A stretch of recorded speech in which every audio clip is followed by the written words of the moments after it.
This episode of the Orange is Orange and Browns podcast, part of the Press Play Podcast Network, is brought to you by our presenting sponsors, Aligned Health Center and The Place. Aligned Health Center is the first chiropractic biophysics clinic in Northern Ohio, serving patients in the Westlake and Beechwood, Ohio area. The team at Aligned Health Center helps patients with back pain, neck pain, migraines, ADHD, digestive issues, sleep disturbance, whiplash, scoliosis, and much more. If you have any of those or any other symptoms, really, check out the team at Aligned Health Center. Their mission is simple: to help people in the Westlake and Beechwood areas achieve the best possible health and overall wellness. Call Aligned Health Center today at 440-230-6865 or visit their website at alignedhealthcenters.com to make an appointment and to learn more about how Aligned Health Centers can help you with any problems that you have. Again, that's 440-230-6865. Visit alignedhealthcenters.com. This episode is also brought to you by The Place. The Place is the place for all of your hot tub, spa, fireplace, and outdoor grilling needs. The Place has been in business for 52 years,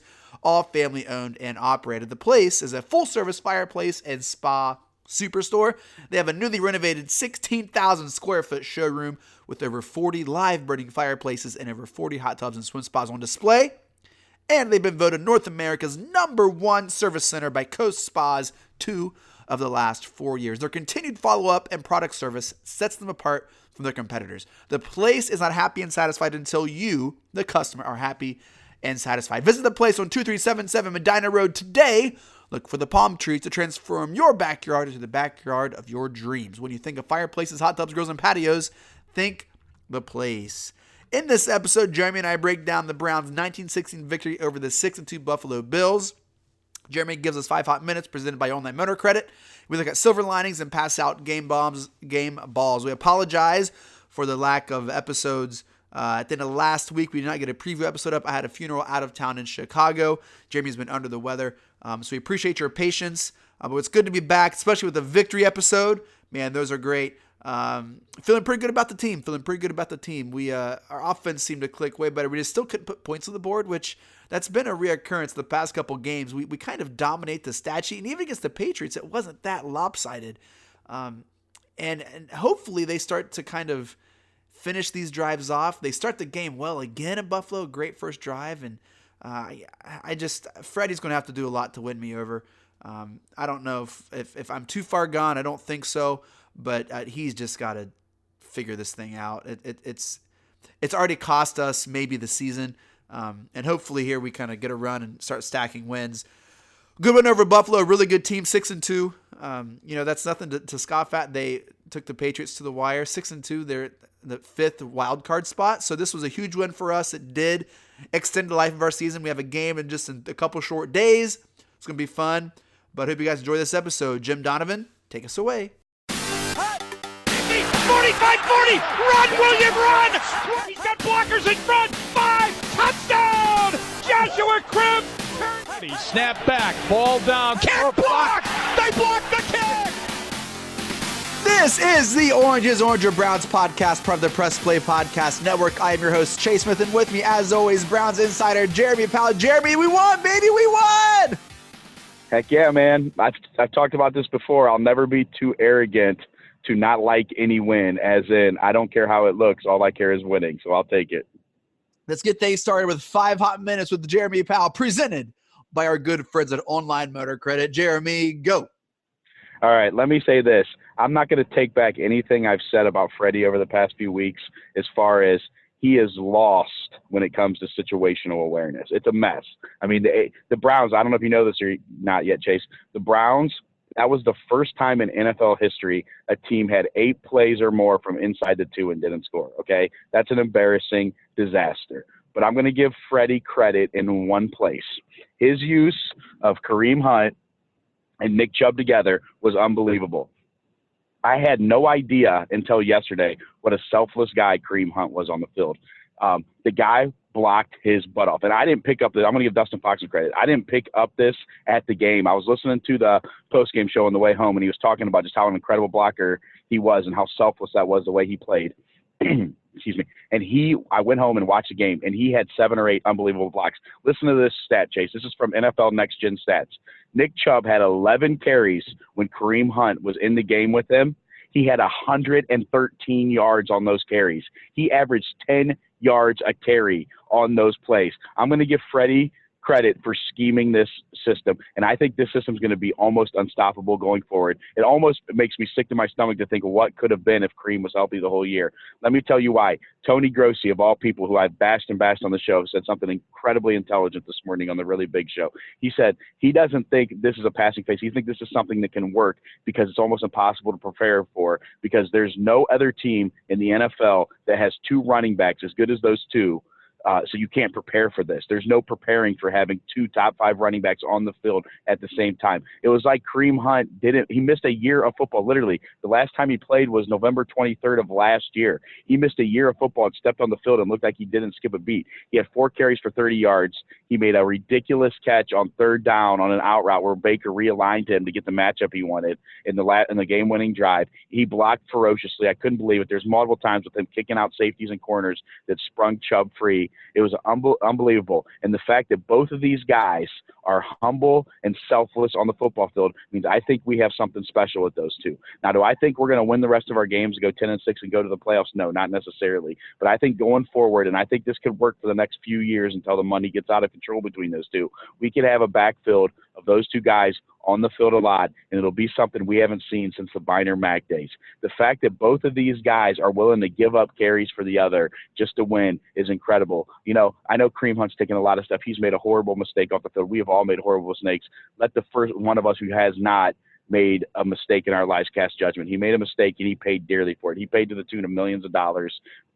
You know, kicked off the team that was a team with the most talent you'd ever seen on offense. It could have been a dynasty, and now he's back here making amends. He said in the post-game interview, which was an incredible interview with Nathan Segura, that he almost cried 3 different times during the game, thinking about what a blessing it was to have this second opportunity and be doing it here in Cleveland, where he's from. I know a lot of people on Twitter and social media go out and say a lot of horrible things about the guy, and some of it is rightfully deserved, but I thought it was awesome to see him prove on the field that he's a selfless guy who's learned a lesson, who's ready to go forward. So I hope going forward, him and Nick Chubb, along with Freddie scheming it, keep this going, because I think it could be the start of something special. What do you think, Chase? Kareem Hunt was electric. There's no doubt about it. And at the expense of getting Kitchens too much credit, was this the plan all along? And was he just piecing together an offense that was missing Njoku? Now, I know I said he's not going to miss Njoku. Piecing together an offense that really wasn't using one of their most productive receivers. I should piecing together an offense that, you know, even through training camp, because Hunt was playing through training camp until he got hurt. Like, right. Is this a thing where Kitchens was like, man, if we can just get through the first 7-8 weeks, then we can really do the offense that we installed all training camp, that I know we can run well. Like, okay. Is this week 1? I can't say that for sure, but look, if you look back to last year, okay, remember when Freddie first took over the Atlanta game where he used 3 backs a lot, did all kinds of creative stuff with them. The Carolina game, same thing, lots of creative stuff with those 2 backs.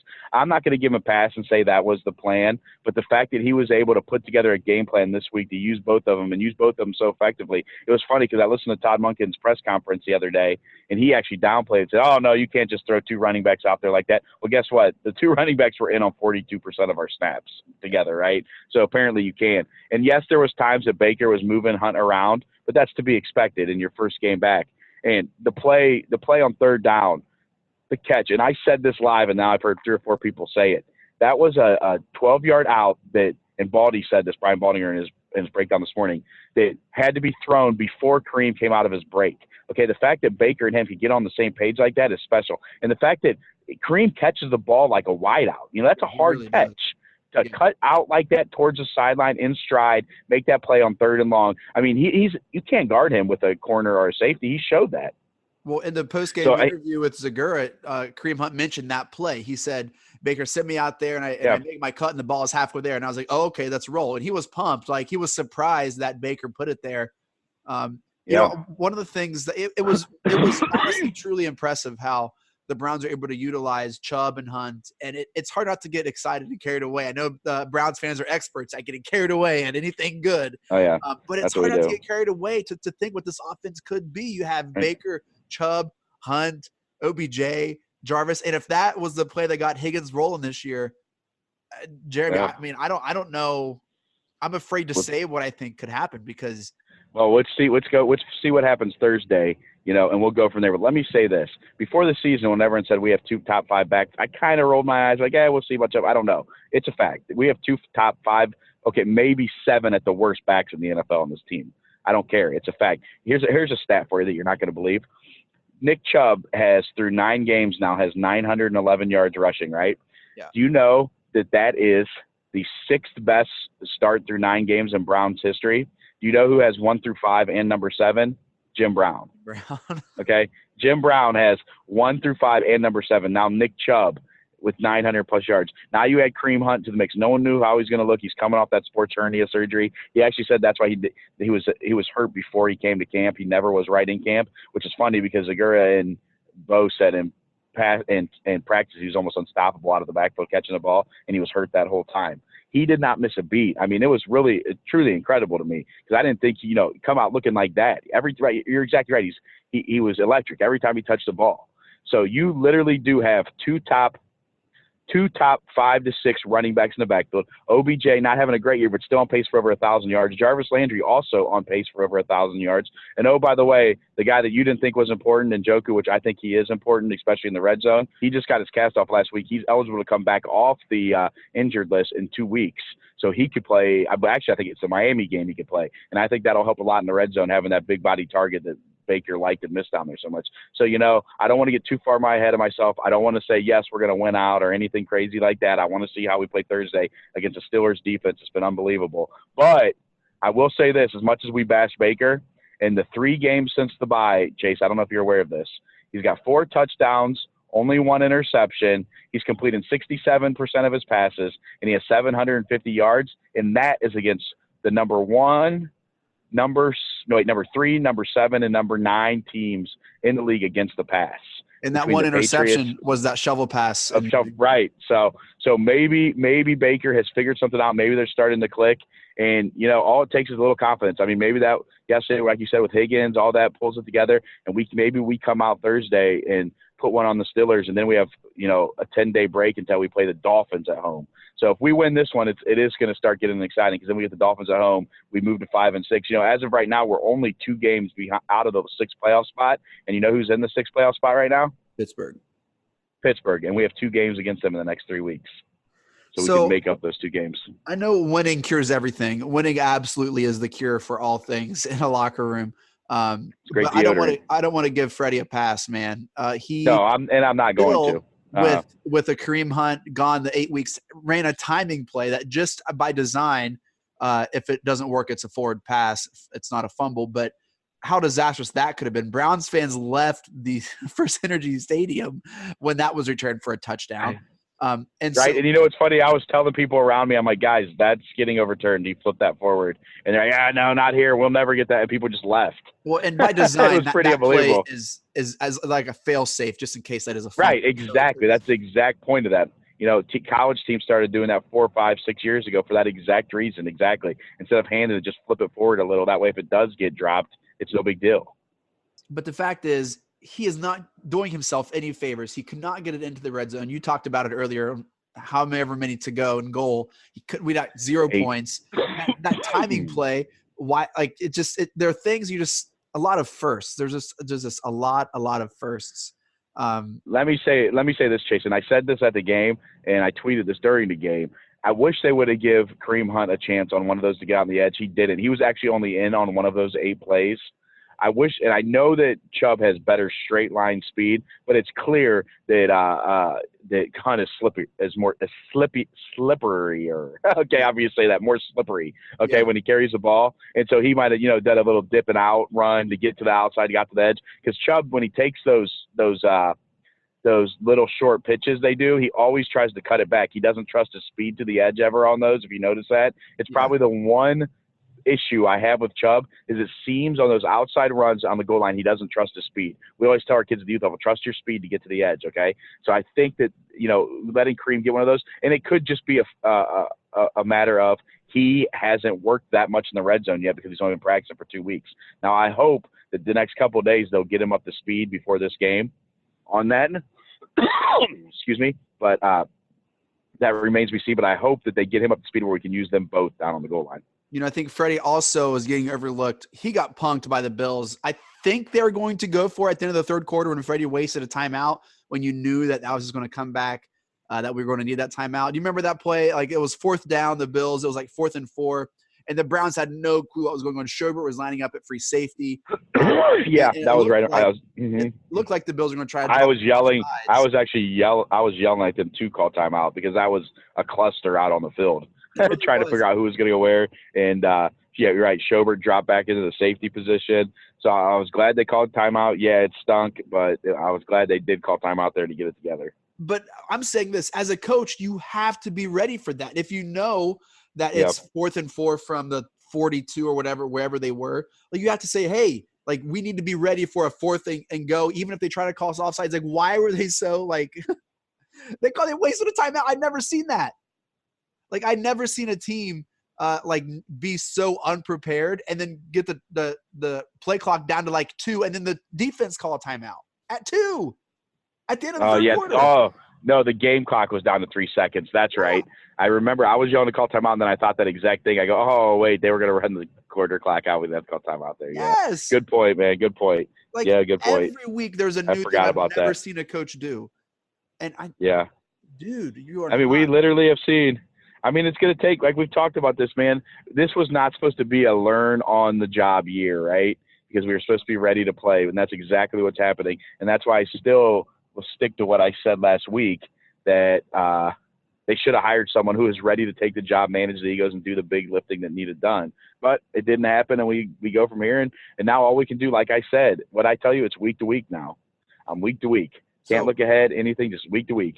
So I'm going to zag a little bit on you there, man. I think Okay. he is managing the egos. I don't think that's been the biggest concern. I think it's natural for a team Fair. to be 2-6 to kind of show just like a little to be upset. But I don't think Baker, Jarvis, or even OBJ has been a huge distraction from the outside. I know we've made things like Baker's attire at the post game, whatever. Obviously, he's upset. And honestly, the watches cleats, I don't know. Maybe it did, but I don't see a me like on the field persona. And so, in my perspective as a fan, I just see, okay, so maybe he hasn't lost the locker room yet. Maybe he has. I mean, that's fair. That's fair. No, I don't think he's lost the locker room either. I think the players like him. We talked about that. Yeah. But sometimes I think that's not what you need. You know, the players didn't like Bill Parcells. You know what I mean? And the players didn't like Bill Belichick, but they respected him. They respected what he had to say. Now, we're still incomplete on Freddie. We'll see how the rest of the season goes. Like I told you, I didn't really think he'd get fired during the season. I think they'd give him one full season and then go from there. So we'll see what happens Thursday night, and then we'll see what happens next Sunday against Miami. But right now, all we can do is go week to week, see how it plays out. And I really think, and I saw a couple of national guys tweet about this as well, that they think the Browns discovered their formula this week, and it could be dangerous if all goes well these next few weeks. Well, that was 5 Hot Minutes with Jeremy Powell, presented by our good friends at Online Motor Credit. Online Motor Credit is a family-owned and operated business, the area's first zero-interest in-house financing. They offer zero-interest in-house financing because they understand life happens. Things happen, and sometimes it's just hard to get money together to get your car fixed or to get a new car when yours breaks down. Providing good cars to good people at great prices is their motto. They provide a full-service garage with certified techs on hand every single day to work on brakes, tune-ups, suspension work, to air conditioning service. Online Motor Credit provides good work at great prices. Located in Ravenna, Ohio, this NFL season, make Online Motor Credit your first down stop in car shopping. Visit their website at onlinemotorcars.net. Again, that is onlinemotorcars.net. And if you use promo code ORANGE19 at checkout, you'll receive 10% off any brake job or service work. Also mentioning Orange 19 during the purchase of a car receives a free oil change for a year. Online Motor Credit, providing cars to good people at great prices. Jeremy, let's jump ahead to Browns silver linings. Now, here's one I want to say. The Bills were not a bad team. They're 6-2 and had 4 fourth quarter comebacks this year. They knew how to win through these ugly, sloppy games. That was a good win. Sure. Well, that's what they try to do. They muck it up. We've talked about this. I don't know if I talked about this on here, but I talked about it on Twitter and stuff. Teams that know their offense isn't great will try to limit the number of possessions by mucking the game up, quote unquote. Okay. And that's what they were trying to do. And they did it. And the Browns just beat them at their game down the stretch because why? We had more talent. But yeah, I mean, it's a good win. They were 6-2. You can't, the NFL is the NFL. You can't fake 6-2. Yeah. People will say their schedule's not that strong, but they did only lose to the Patriots 16-10. Remember, they held the Patriots to 16 points. So that's a good defense, and it's a good team. They got solid players and good coaching. So it's a good win no matter how you look at it, right? Yep. It's the first home win of the season, which I think was huge. Which is crazy. Yeah, and huge. Yep. The Bills are in one of those coveted 5-6 wild card spots. So that's huge. It kind of became like just almost mundane because we've heard it so much. The Browns are playing for their season. The Browns are playing for the season. Oh, that we heard of that all last week. Oh, this is for the season. Oh, this is for the season. And it was kind of getting outplayed. And I'm afraid we're going to be hearing that for the next at least couple of weeks, Jay. Well, But, they are, though. I mean, because they are. You lose one more, you have your chances go almost down to nothing, right? I mean, 9-7 might get you in, 10-6 will probably get you in. So that's just how it's going to have to be. It's going to be week to week. You're going to have to win each week. Now, if we get through Thursday, it starts to look a little better because then you get Miami at home. You still got to play the Steelers again, but then you got the Bengals twice coming up at Arizona. So you got some games you can win. The Dolphins are on a 2-game winning streak, by the way. Yeah, I'm not worried about that. They're going to not come into to win. The 2 running back formation was just lethal and deadly. Yeah, it was awesome. And it did seem, having Kareem Hunt in there and the passing downs wear them down, all of a sudden here comes Chubb and he's carrying defenders 20 yards. I mean, it did seem like that was super intentional, Jay. Yeah. What other Yeah, no, I agree. That was the biggest one for me. Just the fact that worked out so well. Freddie Kitchens just being able to scheme that up and running that was great. I thought Jarvis Landry was absolutely unbelievable, right? I mean, that catch he made and that drive where he had to turn, be running full speed and have to completely turn your body to the opposite shoulder, make that catch go out of bounds, just unbelievable. He had 10 targets. He caught 9 of them, 97 yards. Just an excellent game from Jarvis Landry. The guy is all heart. The guy leaves it all on the field. He now has the longest active streak in the NFL for games played. He's played 88 games in a row, never missed a game in his career. The guy does whatever it takes to be on the field. You just got to love Jarvis Landry, and what a performance. And I feel really great for him to make that big play. Yep. It was so fitting for him to make those plays. That was an incredible catch on the touchdown. Kind of reminded me of a touchdown catch he had last year, I think against. No, it was the Jets game, but it wasn't a touchdown. It got him down to the 1. It was to me, it was almost that exact play. Yeah. Up the seam, Baker put it right where only he could get it, and he came down with it. Let me give you one more silver lining. Now, I know this guy's young, and I know he makes mistakes, and he'll continue to make mistakes. He plays fast, but Mack Wilson on the defense, he flashed yesterday, man. He was everywhere. He was flying around. He was in the quarterback's face a ton, making plays. I really like Mack Wilson. I think Mack Wilson is going to be a really, really good player. Now, he's a rookie playing in the NFL for the first time. He started, 7 games now. So, he's going to make mistakes. They all do. Schematically, he's going to be in the wrong place. He's going to miss a coverage. That stuff's going to happen. But this guy plays fast and he plays hard. And I really like Mack Wilson. I think he's going to be still in the 6th round. Another and final silver lining here. We have to talk about Baker, and this will be a great segue to our game ball. He's the first quarterback all season to throw multiple touchdowns in a game against the Bills. He looked good. He seemed poised in the pocket, making down trusting his receivers, throwing them open, going down his reads. Baker, this was the first time that I felt like, oh, this is what 2018 Baker was like. Yeah, absolutely. I agree. He looked great. I think he looked pretty good last week. He just missed some passes. But like we said, we saw the numbers for the last 3 since the bye. Something's going on there. Just things are getting better. Now we just, like you said, we need Baker to finish out all those drives like he did yesterday, finish out the game. Maybe that big drive at the end of the game will propel him into playing like the Baker of the last 8 weeks last year. I hope it does. And you're right. It was really nice to see. So Baker gets another fourth quarter comeback win under his belt, and he gets one of my game balls. Jay, do you have any game balls you want to give out? Yeah, I want to give the game. I think you have to give on the Kareem Hunt. Look, to sit out that long, to come out and play that selflessly, to block like that. I went back and counted 4 blocks where he just completely destroyed safeties and corners on those lead plays. The proof is in the pudding. Chubb getting 11 yards of carry on runs where he was in the game. or just under 11 yards a carry. Pretty incredible. Game ball cream hunt. Keep it up, man. Keep your life together off the field. Keep working hard on the field. Game ball for my guy Cream Hunt. And I think just because we can't break the streak now, we got to give a game ball to one of our special team players, Austin Seibert. I know it's hard kicking a 48-yard extra point. Yeah. But he's perfect for field goals in the season, which – buried another long one. I think he kicked a 48-yard field goal, right? Yeah. He actually hit the field goal. He missed the extra point. But, yeah, he's been – you can't blame anything on him. He's been excellent this year. Just a great pickup, great find, and he'll probably be our kicker the next 15 years. That's crazy. Crazy to think about. It's probably true. It is. It probably is, though. Probably is. Any other game balls?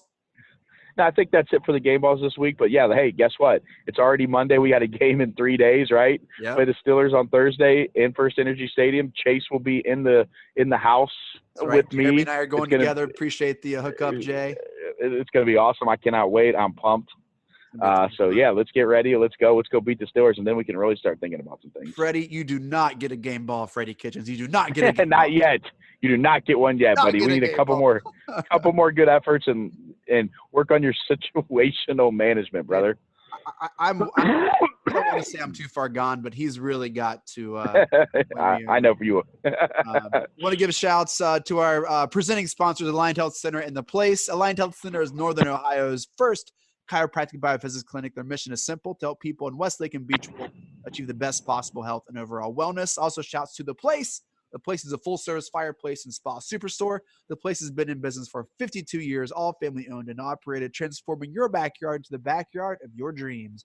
When you think of fireplaces, hot tubs, grills, and patios, think The Place. Also, shouts to Online Motor Credit for sponsoring our 5 Hot Minutes segment. Jeremy, any final thoughts? Nope, but like I said, Thursday night, 1 week at a time, win this game, then we can start looking ahead maybe a little bit. But, yeah, let's go Browns. Let's have fun. Let's go Thursday night, baby. It's Steelers week, baby. Let's go! Here we go, Brownies. Here we go.